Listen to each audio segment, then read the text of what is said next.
Hello, hope you are having a good day. Today we are going to discuss about the most important topic within the critical thinking. So if you remember, my first video is all about critical thinking, that we can discuss elaboratively critical thinking using the acronym called critical, which means C means the consolidation, R means the rationalization, and I means the imagination. So today let us shortly discuss about what do you mean by the imagination. So I put this imagination, but I would like to further s- put more step on top of the imagination, which is visualization. So today we will discussing shortly about the visualization. So then you would get a kind of a question that what is the meaning of, or what is the difference between the imagination to the visualization? It's very simple. When you say imagination means you put the image in your mind, but when you say a visualization means you put the image in your mind, but you also feel that imagination according to your wish. So, which means a conscious process of putting the image in your mind based upon your requirements or based upon your emotions or your and the way you feel. How do you feel? How you wanted to feel on top of the image? That is called the visualization. So in one way, we can say the passive way of creating the image is called imagination. But when you do an active process of imagination, it's called a visualization. So how do we perform this visualizations? So what is the main purpose of visualizations? See, ultimately, the main purpose of visualization is to achieve the goal. For example, I have created another video, which is the goal. So the if you want to achieve the goal, you need to have a connections between the mind to the motivation to the methodologies, which means the mind, which means what part, and the the motivation, which means the why part, which means its connection to the heart, and the methodology, which means action items. So when you know something and why, and when you know why you wanted to do that activity, then automatically you will be able to do those action items. So you need to have a kind of a tool that help you to connect mind over motivation or methodologies. So that kind of a process, what is the best tool out of all these things is the visualization. So which means the visualization is the kind of a process which will help you to quickly connect your mind to the motivation to the methodologies, or your mind to the heart to the hands.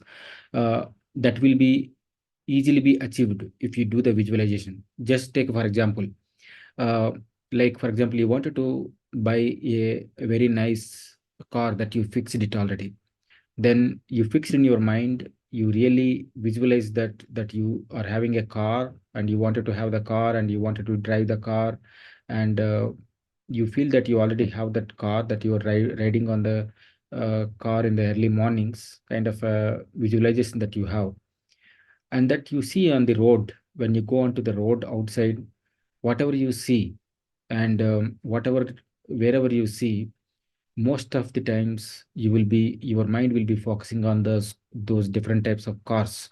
Your mind will keep calculating and discussing about the car models and the car colors and the shapes of the colors and the version of vehicles. Likewise, you will get a lot of information that happens only when you visualize that you are having the car, or you wanted to have the car. So that is the power of the visualization. It is, I'm just giving one simple example. So you can apply it, extrapolate it to your career or whatnot, whatever, based upon your psychological, physiological relationship, whatever the goal that you wanted to put. The effective way always is to have a visualization towards that goal. And when you see these visualizations, it can be a multiple types. For example, you can you can have that visualization end goal. You can do the envision your end goal. Okay, that is called envisioning of your end goal, and that is one way of visualizing. And second way is your end goal is already fixed. You're envisioning the process that takes to that end goal, which is already there, right? So whatever it may be, whether you are fixing your target and you are going through each and every step, you can visualize that process and enjoy the process, or you can even fix that we envision the target. Okay, so in that way, there are types of visualizations that are available. It all depends on you whether you wanted to fix the goal or whether you wanted to fix the process in your visualizations. So if you want to have an effective way, you can combine both and perform the visualization.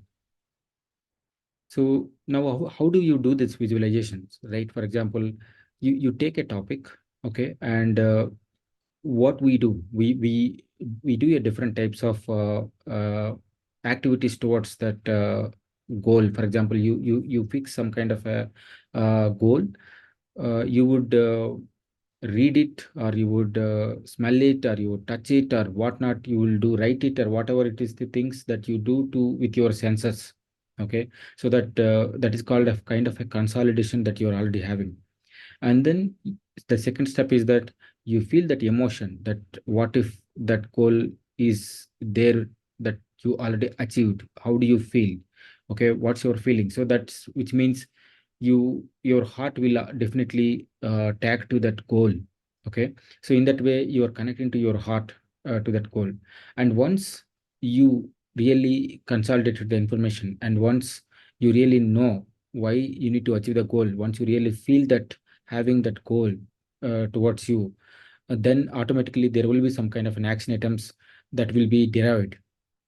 Okay, so overall, what you would like to say is, if you visualize the process, there is a kind of a background, uh, automatically there will be a kind of a background forces that will automatically help you to achieve it.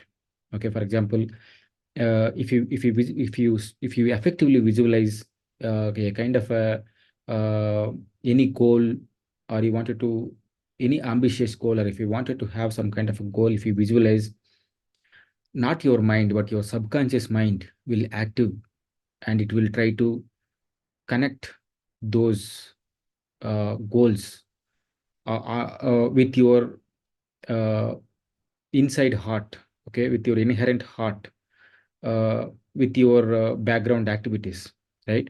So for example, your subconscious mind will be will internally triggers those steps which are required to achieve that goal that is there in the visualization, with your heart, and automatically whatever you perform those activities, okay, there will be a some kind of a shadow action items which will already be there to ensure that you are going into the right direction. Okay, so that kind of a beauty, invisible forces that will always help you if you perform the visualizations. And that is the exact difference between a kind of a achiever to a non-achiever.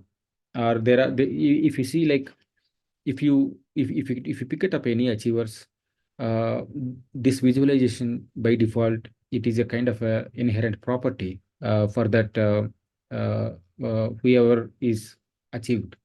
But there are some kind of people who are achieved, it is kind of an accidental, if they don't have the visualizations. So that kind of a success might come in accidental, but it is not a kind of a uh, any efforts based upon the visualization.